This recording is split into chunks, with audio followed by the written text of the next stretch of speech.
은혜 받으실 하나님의 말씀은 요한복음 17장 13절 말씀입니다. 하나님의 말씀 요한복음 17장 13절 말씀 우리 같이 한번 읽어보겠습니다. 지금 내가 아버지께로 가오니 내가 세상에서 이 말을 하옵는 것은 그들로 내 기쁨을 그들 안에 충만히 가지게 하려 함이니이다. 아멘. 오늘 잘 나오셨습니다. 우리 옆에 분들 앞에 분들 보시고 우리 반갑게 우리 인사하겠습니다. 잘 오셨습니다. 은혜 많이 받으세요.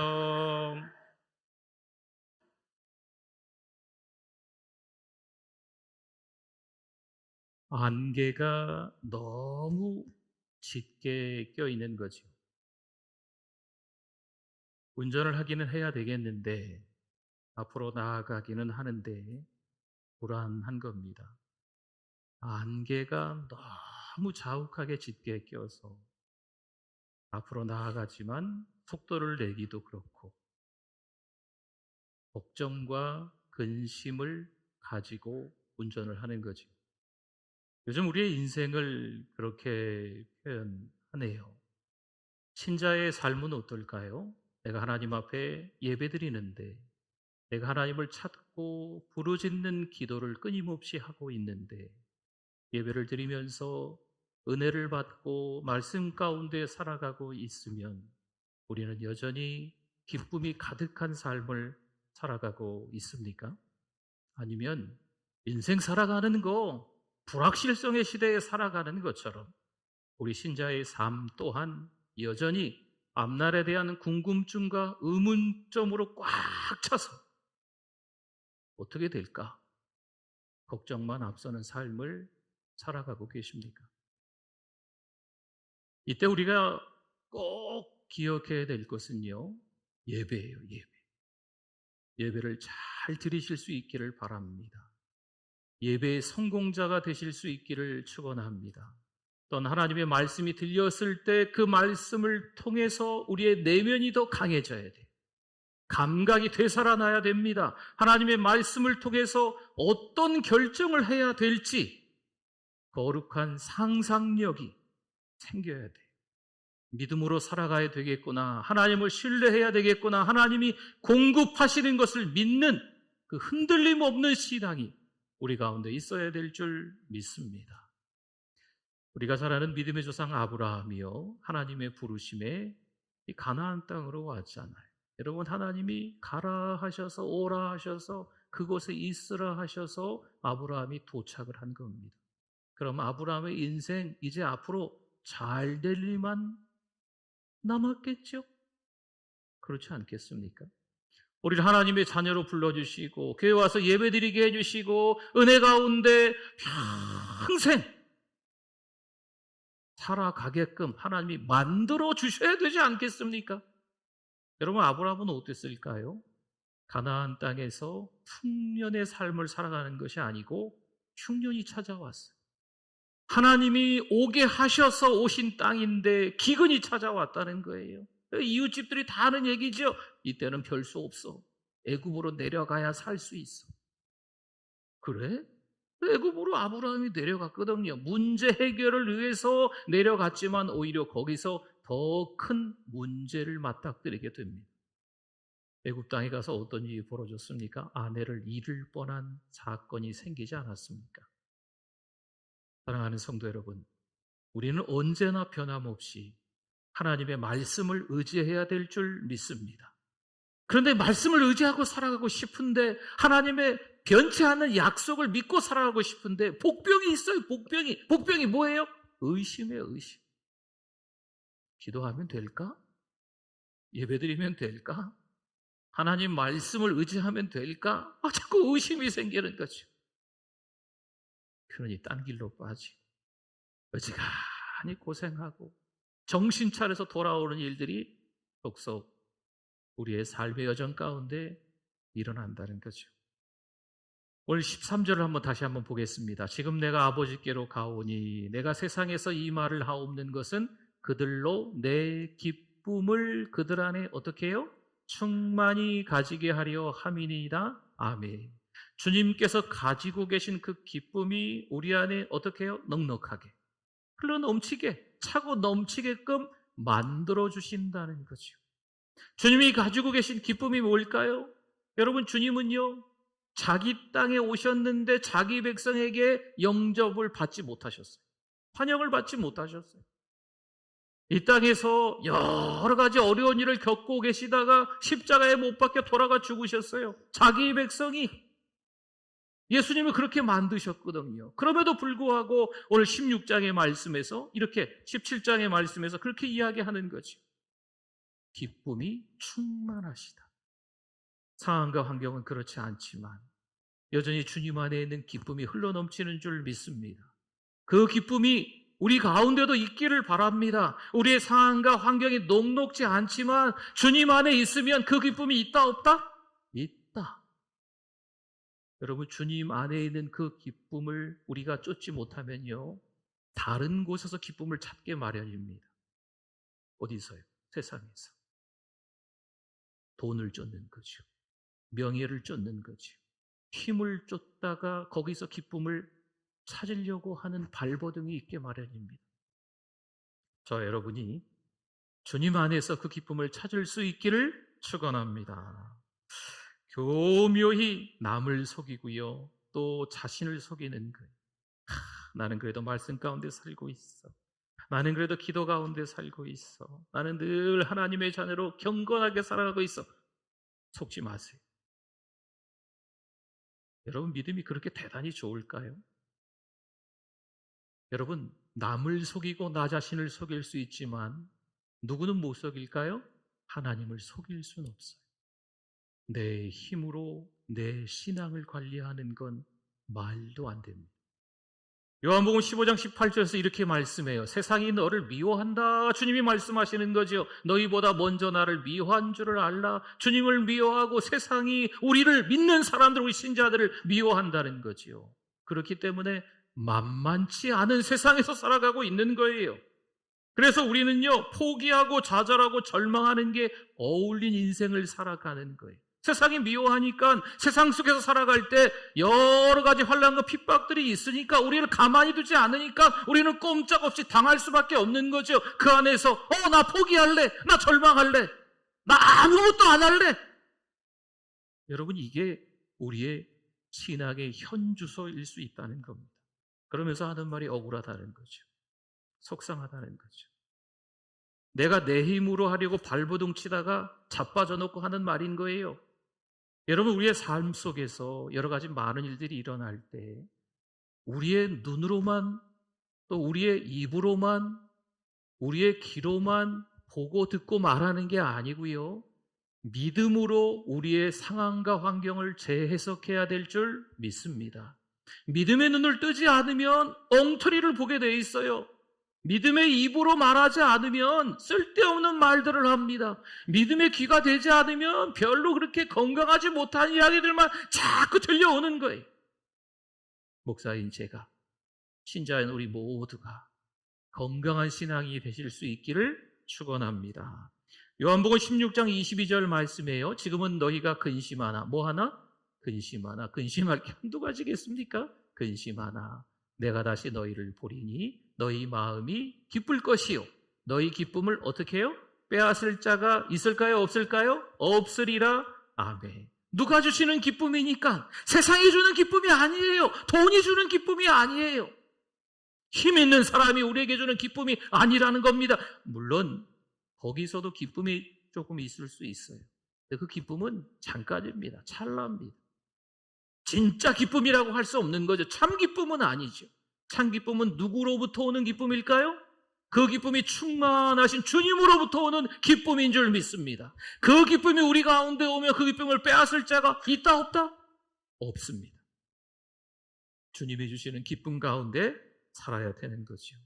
베드로전서 1장 6절에 같은 맥락의 말씀이에요. 그러므로 너희가 이제 여러 가지 시험으로 말미암아, 어떤 시험이요? 여러 가지 시험으로 말미암아 잠깐 근심하게 되지 않을 수 없으나 오히려 크게 기뻐하는도다. 아멘. 근심거리, 염려거리가 있으면요, 잠 못 자요. 속상해요. 하나님 왜 나에게 이러십니까? 기도 많이 했잖아요. 하나님 찬송도 열심히 했잖아요. 예배도 잘 드리면서 하나님 말씀도 잘 듣고 기록도 하고 기억도 하면서 그 말씀대로 살아가려고 몸부림쳐 봤는데 하나님 왜 하필 내가 이런 어려운 일들을 겪어야 됩니까? 우리 모두가 그런 기도를 올릴 때가 있거든. 하나님이 그런 말씀을 주시는 거죠. 왜? 너는 왜 안 되니?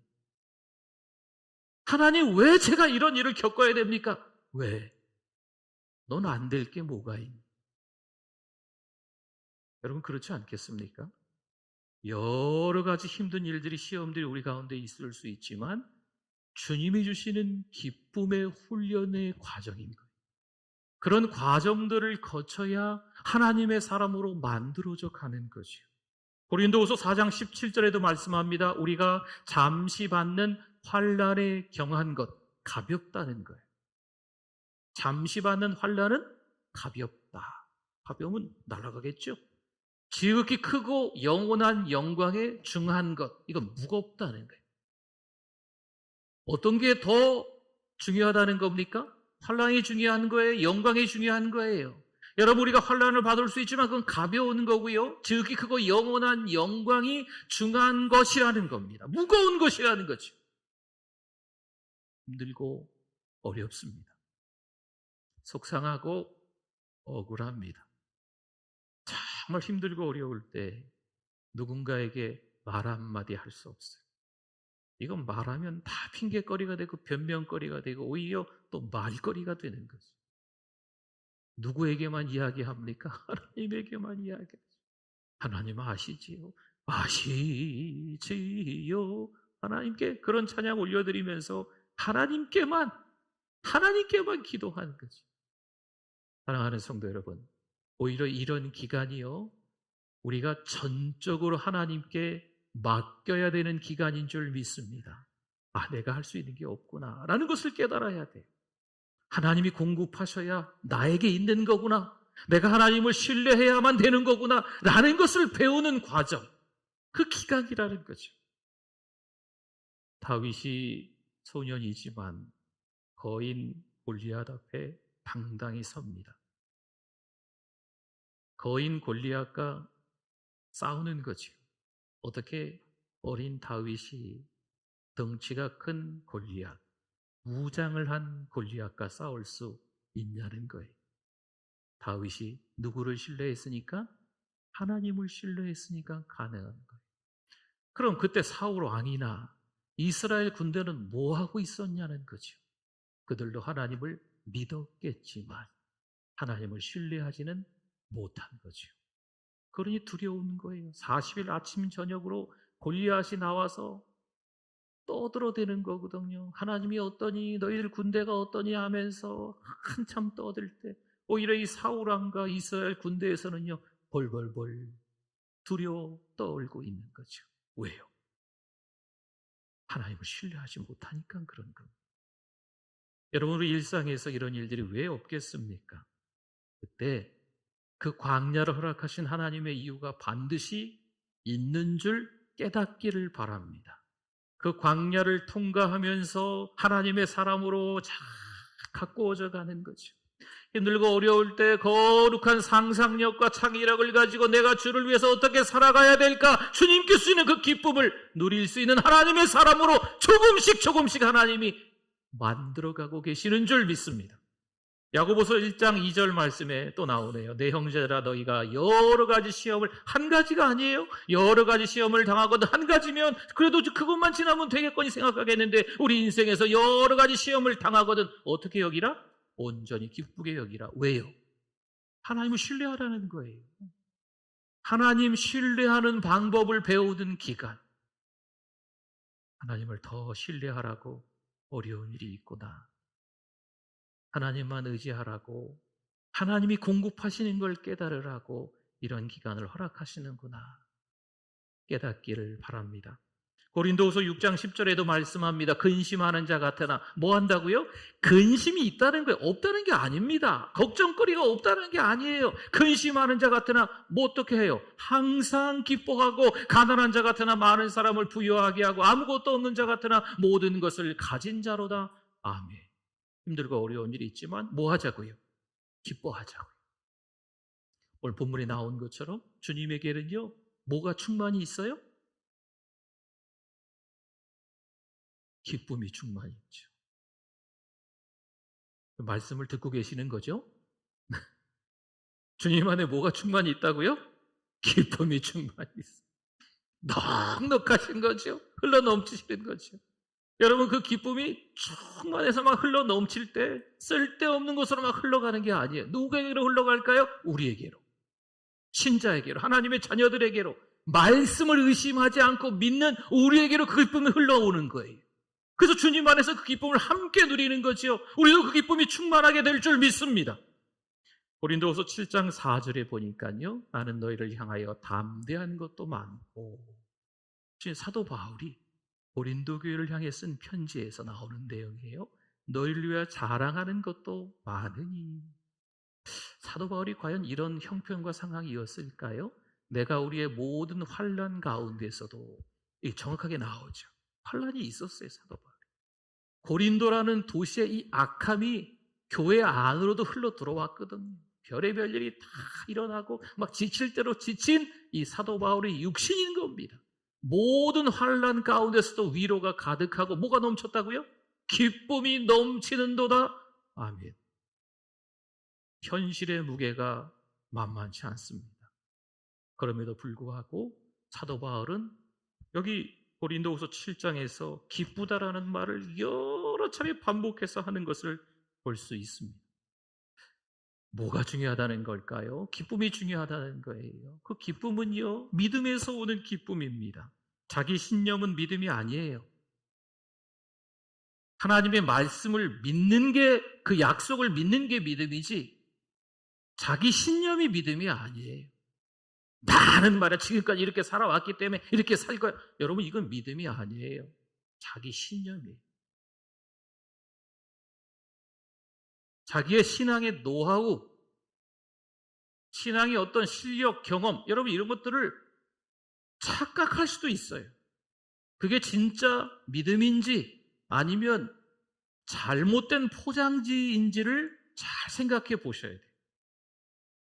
오히려 힘들고 어려운 일이 찾아왔을 때 나는 부족하구나, 난 약하구나, 내가 하는 게 아니구나, 오히려 하나님을 의지해야 되겠네, 공급하시는 분은 하나님이시구나, 이걸 깨닫는다면 제대로 된 믿음인 거죠. 내가 이길 수 없습니다. 주님께서 주시는 그 믿음을 통해서 그 기쁨이 밖으로 표현되는 거예요. 요한복음 6장 9절 말씀에 여기 한 아이가 있어 보리떡 5개와 물고기 2마리, 오병이어라고 하죠. 보리떡 5개, 오병, 물고기 2마리, 2여를 가지고 있나이다. 그러나 그것이 이 많은 사람에게 얼마나 되겠사옵나이까? 아멘. 이 많은 사람들은요, 남자 장정만 5,000명 정도 이야기를 합니다. 그러면 장정이 아닌 아이들도 있고 또 연세 많으신 어르신들도 있고 여자분들도 있고, 그러면 10,000명, 20,000명이나 되는 많은 사람이 베세다 들녘에서 예수님의 말씀을 들었던 거예요. 그 사람들이 오병이어를 가지고 어떤 일을 경험했냐는 거죠. 과연 이 오병이어 어린아이의 도시락으로 이 많은 사람들이 배불리 먹을 수 있을까요? 라는 물음표를 찍을 수 있지만 성경은 말씀합니다. 그 많은 사람들이 어떻게 먹고? 배불리 먹고 몇 광주리가 남아요? 12광주리가 남았더라. 여러분, 이건 하나님의 이야기예요. 믿음의 이야기예요. 이 어린아이에게 있어서 평생 이것은 간증거리가 되지 않겠습니까? 신앙으로 살아가는 우리에게 위기가 찾아올 수 있습니다. 근심할 거리들이 생길 수 있습니다. 그러나 믿음의 이야기, 하나님의 이야기가 이 어린아이처럼 있어야 될 줄 믿습니다. 그 베스다 들녘에 모였던 많은 사람들이 그 하나님을 경험했을까요? 죄송하지만 그렇지 않았어요. 신앙으로 살아간다, 발버둥 치고 있지만 잘 생각해 보셔야 돼요. 교회에 와서 예배드리는 우리가 이 교회 현장에서만 예배자인지 아니면 가정으로 돌아가고 직장, 학교, 주변의 이웃 사람들과의 관계에서 여전히 예배자로 살아가고 있는지 점검해 보셔야 됩니다. 찬송을 하기가 싫은 거죠. 입술을 열어 기도하기가 싫은 거예요. 교회는 왔지만 예배가 지루한 거죠. 하나님의 말씀이 들리지만 그 하나님의 말씀을 한 귀로 듣고 한 귀로 흘려버리는 거예요. 나에게 주시는 레마의 말씀으로 들리지 않는 거죠. 여러분, 사람 보지 마십시오. 상황과 환경을 보지 마십시오. 여러분, 이런 게 중요한 게 아니에요. 진짜 중요한 건요, 기도하시는 거예요. 찬송하시는 거예요. 예배를 드리면서 하나님의 말씀을 나에게 주시는 말씀으로 듣는 게 필요한 겁니다. 그래야 하나님을 신뢰하는 훈련의 과정이 이어지는 거예요. 요한복음 16장 24절에 보니까 지금까지는 너희가 내 이름으로 아무것도 구하지 아니하였으나 구하라 그리하면 받으리니 너희 기쁨이 충만하리라. 아멘. 기쁨이 충만하대요. 구하면 기쁨이 충만한 것. 여러분, 구한다는 의미에는요, 신뢰라는 의미가 포함되어 있는 거예요. 하나님, 내가 기도합니다. 좀 시간 되시면 들어주시고 시간 안 되시면 다음에 들어주세요. 하나님, 제가 하나님 앞에 찬양 올려드립니다. 기회 되시면 찬양 받으시고 영 제가 찬양하는 게 별거 없으면 그냥 받지 말아주세요. 여러분, 이런 자세로 우리가 찬양하고 기도하는 게 아니잖아요. 기도는 하나님을 믿고 해야 될 줄 믿습니다. 응답 받을 줄 믿고 하는 게 기도죠. 공급하시는 하나님을 믿고 그 하나님을 신뢰하고 할 수 있는 게 기도라는 거예요. 그러면 우리에게 뭐가 충만하다? 기쁨이 충만하다. 신앙으로 살아가면서 여전히 우리의 얼굴에 기쁨이 찾아오지 않는다면 우리의 신앙을 점검해 보아야 할 때입니다. 기도하는데 기쁨이 찾아오지 않는다면, 찬양하는데 기쁨이 찾아오지 않는다면, 예배를 통해서 기쁨을 경험하지 않는다면, 하나님의 말씀을 통해서 그 감각이, 영적인 감각이 되살아나지 않는다면 다시 한번 우리의 믿음을 점검해 봐야 돼요. 얼마나 성경을 많이 알고 있나, 얼마나 오랫동안 교회 다니고 있나. 여러분, 죄송하지만 이게 중요한 것이 아닐 수 있어요. 교회 안에서 얼마나 많은 타이틀을 가지고 있는가, 직분을 가지고 달고 있는가, 이게 중요하지 않을 수 있어요. 믿음이 없는데, 하나님을 만나고자 하는 뜨거움이 없는데 그런 게 뭐 다 소용이 있겠습니까? 고린도후서 1장 24절 한 절만 더 볼까요? 우리가 너희 믿음을 주관하려는 것이 아니요 오직 너희 기쁨을 돕는 자가 되려 함이니 이는 너희가 믿음에 섰음이라. 아멘. 사랑하는 성도 여러분, 믿음이라는 것이 있는데요, 이 믿음을 어떻게 볼 수 있을까, 들여다볼 수 있을까 좀 고민하다가 이런 생각을 하게 됐어요. 이 믿음이 기쁨으로 표현되는 건 아닐까 하는 거죠. 저분 참 믿음이 있어. 힘들고 어려운데 그 상황 가운데서도 기뻐하더라고요. 그럼 믿음이 있는 거 아니에요? 근데 어떤 분은 힘들고 어려운 상황이 오면 절망하는 거죠. 포기하는 거죠. 에이, 때려쳐! 교회 안 나가. 그러면 죄송합니다, 표현이. 믿음이 좀 부족한 거죠. 기쁨이 충만한 사람들을 보면 그 안에 믿음이 있어요. 기쁨은 기차 레일과 같다라는 말이 있더라고요. 여러분, 기차는요, 그 기찻길 기차 레일로 갑니다. 레일이 없으면 기차가 움직일 수 없어요. 주님이 주시는 기쁨이 있어야 앞으로 나아갈 수 있는 거죠. 그럼 우리 신자의 삶은 뭘까요? 그 기찻길로 가야 되는 거예요. 기차가 기찻길을 벗어나면 탈선됐다고 하죠. 기차가 움직일까요? 움직일 수가 없죠. 큰 사고예요. 대형 사고예요. 신자의 삶은요, 그 기찻길로 가야 돼요. 우리는 기쁨이 있어야 될 줄 믿습니다. 목사인 제가, 신자인 우리 모두가 뭐가 있어야 된다고요? 기쁨이 있고 그 기쁨을 전하는 삶으로 살아가야 될 줄 믿습니다. 한 주간 동안 기쁨을 전하는 삶으로 살아가실 수 있기를 축원합니다. 아멘. 우리 같이 기도하겠습니다. 주여, 한번 부르짖고 기도합니다. 주여, 하나님 아버지, 기뻐하지 못한 저의 삶을 용서하여 주시옵소서. 이제는 더 기뻐하게 하여 주시옵소서. 더 감사하게 하여 주시옵소서. 소망을 가지고 하나님의 약속 붙잡고 의심하지 말고 기뻐하는 삶을 살아가는 우리 모두가 되게 해 주실 줄 믿습니다. 은혜 위에 은혜가 더 흘러넘치는 사랑하는 우리에게 모든 성도들 되게 하여 주시옵소서. 사람을 보고 속상하고 상처받는 게 아니고 하나님 바라보고 서로 사랑하며 서로 용납하며 서로 용서하며 서로 아껴주며 보듬어주며 살아갈 수 있는 사랑하는 우리에게 행복한 건강한 교회 되게 하여 주실 줄 믿습니다. 하나님 아버지, 은혜를 감사합니다. 여전히 우리와 함께 하여 주셔서 기쁨이 흘러넘치는 신자가 되게 해주심을 감사합니다. 한 주간도 기쁨을 전하는 삶이 되게 하여 주시옵소서. 예수님의 이름으로 기도드립니다. 아멘.